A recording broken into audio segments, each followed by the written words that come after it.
Bonjour, bienvenue dans cette nouvelle vidéo de formation du groupe BASI, notamment les bases en informatique. Dans cette nouvelle vidéo, nous allons apprendre beaucoup de choses très intéressantes, notamment à comprendre et à connaître nos composantes matérielles de l'ordinateur. Comme nous l'avons vu dans les différentes vidéos précédentes, l'ordinateur possède plusieurs composantes matérielles telles que la webcam, la caméra qui est tout juste là en haut. Nous avons l'écran qui est tout juste en face de nous, nous avons le clavier, nous avons la souris, nous avons le processeur, le disque dur, les RAM, etc., etc., etc. Choisir un bon ordinateur, c'est connaître toutes ces différentes composantes-là et notamment les connaître pour pouvoir les diagnostiquer le plus rapidement possible, notamment bien sûr avant de débourser l'argent. Très bien, nous allons donc commencer tout de suite à évaluer les capacités de notre ordinateur. Premièrement, nous allons nous rendre dans ce PC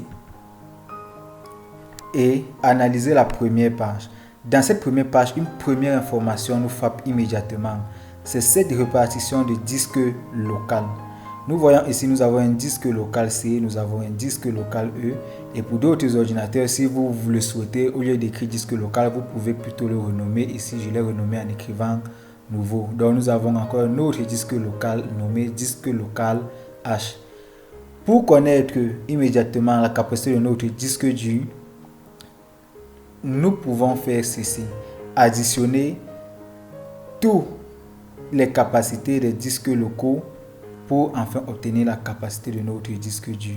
En effet, ces disques locaux-ci ne sont que des partitions, c'est-à-dire des sections du disque principal que nous avons découpé et renommé tel que nous le souhaitons.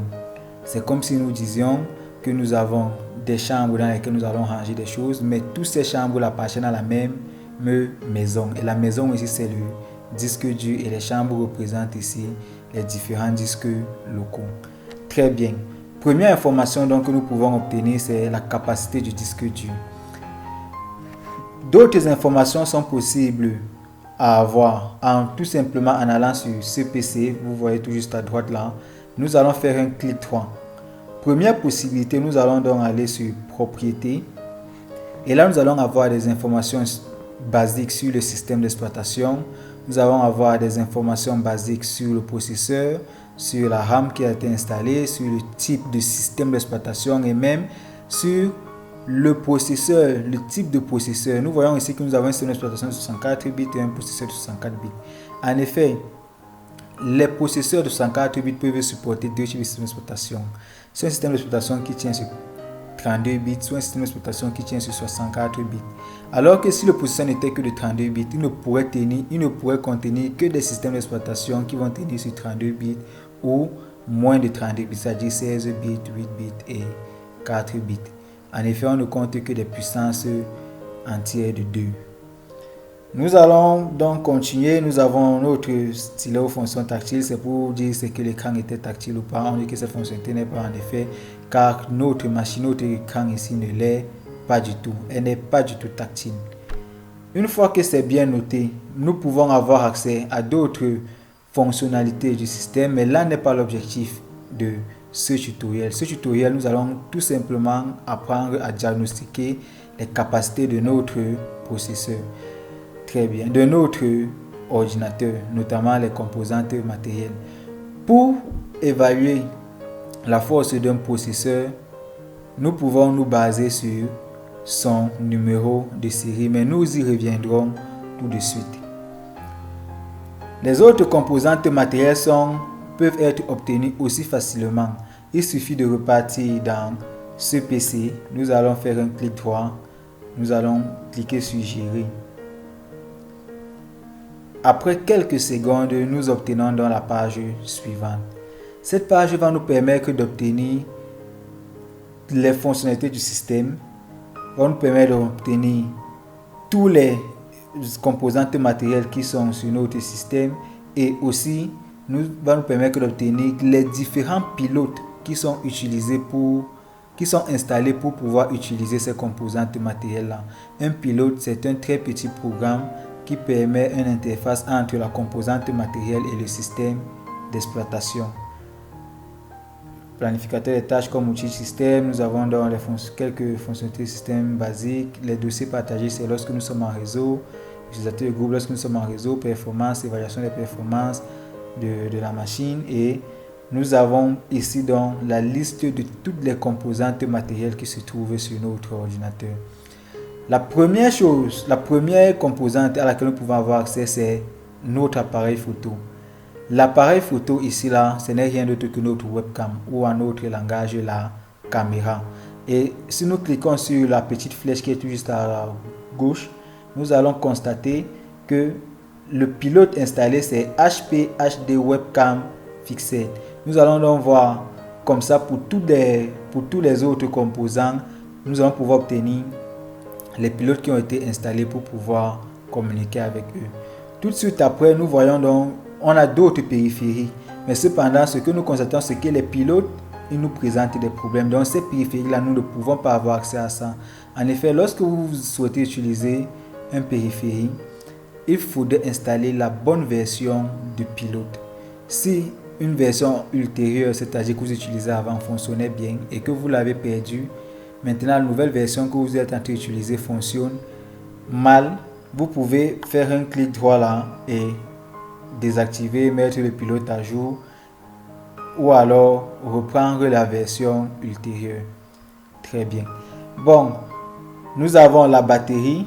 Pour utiliser la batterie, nous avons aussi deux pilotes. Nous avons le Bluetooth. Nous avons plein d'autres composants. Vous pouvez donc faire le cri comme ça chez vous aussi pour pouvoir connaître les composants que vous avez. Je vais m'intéresser particulièrement ici au processeur. Pourquoi le processeur? Le processeur c'est comme la boîte secrète de l'ordinateur en fait. Bon, ici là au niveau du processeur, nous voyons il y a plein d'autres pilotes installés. Ah oui, mais de quoi s'agit-il? En effet, chaque pilote là est installé pour un cœur du processeur. Le cœur du processeur, comme nous l'avons si bien dit dans les différentes vidéos précédentes, ce sont les ateliers de travaux de l'ordinateur.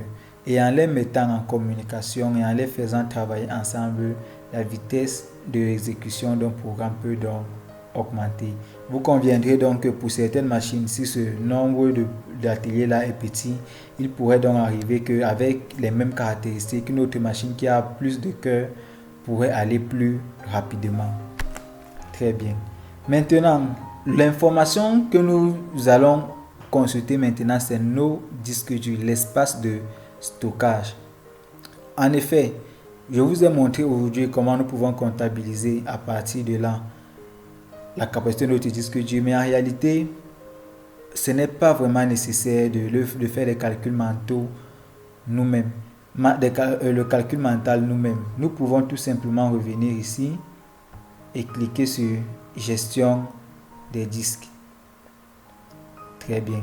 On nous montre évidemment tous les disques durs qui sont présents et le disque principal. Le disque principal, c'est le disque 0. Et les disques qui sont les différentes partitions ou disques locaux que nous avons un disque réservé qui est pour le système, c'est là qui est utilisé notamment pour le démarrage. Nous avons le disque C qui contient tous les fichiers même du système d'exploitation. Et nous avons les autres différentes partitions que nous avons créées nous-mêmes. Et on constate tout de suite là qu'ils font le calcul pour nous et nous disent notre disque dur principal comporte donc une taille de 465,76 gigaoctets. Très bien. À partir de là, nous avons donc pu consulter les différents parties de notre système, de notre ordinateur. Nous avons pu connaître les différentes composantes matérielles qui ont été installées, qui sont présentes et qui permettent, qui fonctionnent et celles même qui ne fonctionnent pas parce que le pilote n'est pas à jour. Services et applications. Vous allez le découvrir vous-même. Cela ne fait pas partie d'un critère du choix d'un ordinateur, donc nous n'allons pas nous concentrer là-dessus. Plus tard, ce que nous allons faire, c'est faire un Windows R. D'autres personnes auraient tout simplement appuyé sur Windows et tapé dans la barre de recherche DXJAG. Cette commande vous permet d'obtenir les caractéristiques que nous avons vues tout à l'heure, mais en plus avancé. Nous allons taper la DXJAR, vous cliquez là, ça va marcher, ou alors nous faisons Windows R. Je vois que j'avais bien tapé ça avant, je vais retaper pour que tout le monde voie bien. Je vais taper DXJAR et je vais valider. Je vais pour ainsi dire obtenir la nouvelle fenêtre qui s'est affichée devant nous, qui est celle-ci. Dans cette nouvelle fenêtre, je peux donc aussi consulter les caractéristiques de l'ordinateur. Donc, nous venons donc de voir trois possibilités. Soit nous allons sur ce PC, soit nous allons aller sur Gérer, Propriétés, ou même nous allons taper une commande DXJAR. Nous allons voir ici là les mêmes caractéristiques que nous avions dernièrement. En plus de cela, nous avons la fabrication, celui qui a fabriqué le système. Nous avons les fichiers de pagination qui a été utilisé. Nous avons la version de DirectX qui est actuellement utilisée. Nous avons plein d'autres caractéristiques. Nous pouvons donc avoir des informations sur le système, nous pouvons avoir des informations sur l'affichage, sur le son et sur les entrées. Ici, là, comme entrée, nous avons connecté uniquement le clavier et la souris. C'est ce qui nous est mentionné plus tout juste là-haut. Et c'est la même chose ici. Clavier et Synaptic Touchpad, c'est pour gérer la souris. Et clavier standard PS/2, c'est pour gérer le clavier. Très bien. Si cette vidéo a été comprise, je suis déjà ravi. Je suis content parce que vous allez pouvoir faire des choix de qualité. La prochaine étape, c'est comment choisir un bon ordinateur. Un ordinateur est choisi à cause de sa mémoire RAM, à cause de son processeur qui est là, avec la fréquence, le nombre de cœurs du processeur et aussi la génération du processeur. Pour avoir le nombre de cœurs, c'est juste là entre parenthèses pour dire nous avons aussi 8 cœurs pour un i7, c'est très raisonnable. Contrairement à d'autres machines qui peuvent avoir 5 cœurs pour un i7 ou 3 cœurs pour un i7, ce qui n'est pas vraiment très beau. Donc nous avons la génération de notre processeur. Ici, pour avoir la génération de notre ordinateur, ce que les gens appellent souvent la génération d'ordinateur, en fait, il s'agit de connaître la génération de son processeur. C'est ce numéro de série-ci, 2660 QM CPU, qui va donc nous permettre de connaître la génération de notre ordinateur, la génération de notre processeur, la date de fabrication, le fabricant et la mise en service. Très bien.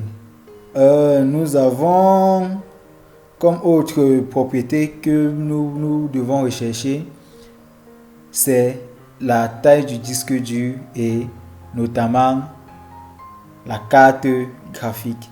Ici là nous avons une carte graphique Intel graphique ainsi de suite et Intel HD graphique 3000 qui est la carte graphique Intel qui est incorporée. Et nous avons aussi une carte graphique AMD dans notre machine que je vais vous montrer comment consulter. En effet, là-bas, c'est un composant externe. Donc, du coup, il peut être enlevé ou alors il peut être augmenté. Donc, pour consulter ces caractéristiques, il faudrait avoir le système d'exploitation à jour. En faisant tout simplement un clic droit, vous pouvez voir la propriété graphique. Ça va vous permettre donc d'accéder aux capacités de votre carte graphique. Très bien. Maintenant, si vous souhaitez avoir accès à un ordinateur de qualité, vous avez toujours des confusions dans le choix d'un ordinateur, vous pouvez nous laisser un message ou alors vous pouvez nous contacter à ce numéro pour pouvoir avoir accès à une boutique sûre, à des fournisseurs sûrs qui vont vous fournir des machines robustes de qualité sans toutefois vous tromper. Et vous pourriez donc, avec ces machines-là, vous vanter d'être le meilleur informaticien du monde. Ce qui fait le fond fera la forme plus tard. Donc, nous vous attendons. N'oubliez donc pas d'aimer la page et de vous abonner. Peace.